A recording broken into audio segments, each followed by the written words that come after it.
So I'll start with the most fun question. What's the halal way of approaching a girl you like? Even though that's question number 12, I thought,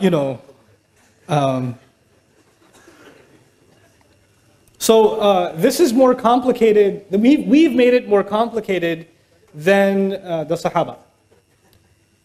So the Sahaba were simple people, and they came from a very rebellious society, where men and women did all kinds of things and nobody cared. And then Islam came. And I want to give you some background here. In Medina, when the Sahaba migrated, the Muhajirun were bankrupt nearly, right? They left everything behind. And Medina was a crazy place. Right now it's Medina Munawwara. But Medina back then was Las Vegas. It was bad. When the Prophet went there, it was not a good place. Okay, you have to understand, it was a crazy, crazy society. For instance, one of the most common industries in the city of Medina was prostitution. When the Prophet moved there, and the women there were brothels, like prostitution houses, they used to have flags outside their house, that this is a place you can come for those kinds of things. And a companion comes to the Prophet and says, Ya Rasulullah, there's a woman, because he doesn't make any money, he's a muhajir. There's a woman, she makes good money, I'd like to marry her.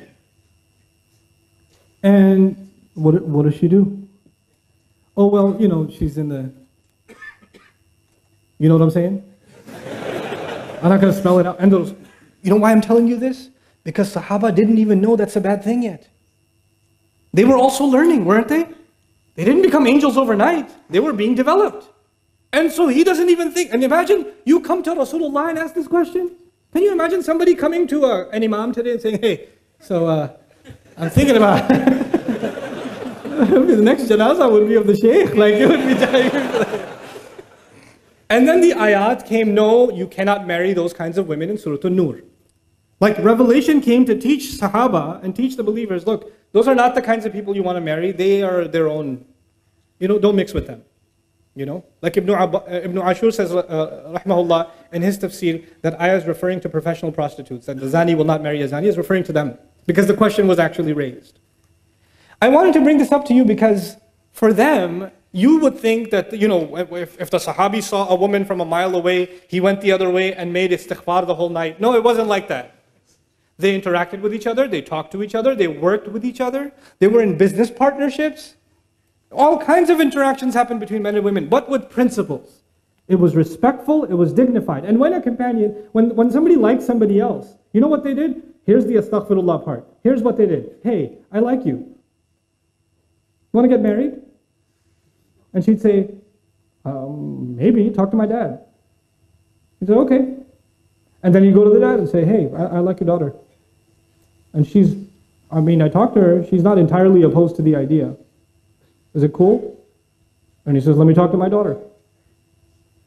How this happens today in London is you go to a girl, respectfully, hey, we worked together for 3 years. Would you consider marrying me? And she's like, And maybe she says, please don't talk to my dad, he'll kill me. Because if you talk to my dad, he'll say, this is why you go to work? This is why we sent you to uni? Like, you fathers, I have 4 daughters. Listen, those of you that are fathers, that have daughters, you sent your daughters to university. You brought your daughters to this country. You made them live here. You took them outside in society. You made that decision. And when somebody a Muslim likes them, that's a good thing. How are they going to get married sitting at home? Who's going to like them? So when somebody approaches them in a respectful way, you should not say, oh my God, the day has come, astaghfirullah. Ye din bhi dekhne the, oh, tawbah, tawbah. What a humiliation. Now we have to go take you back into Bangladesh and hide you in a village somewhere because some guy likes you. Astaghfirullah. And there's somebody's doing ruqya on her, and calm down. It's okay.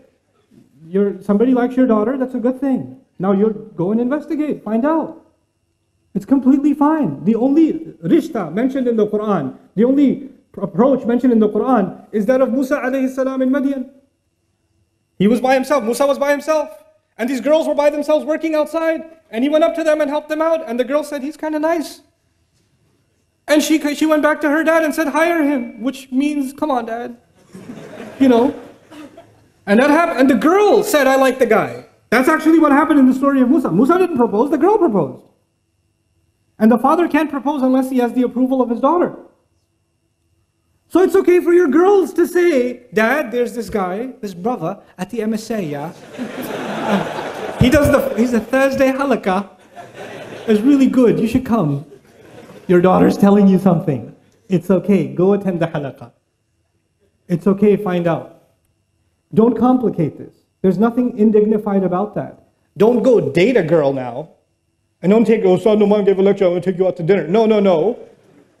Not that either. But can you have respectful interaction with someone you're interested in for marriage? Absolutely. Absolutely. Nothing wrong with that.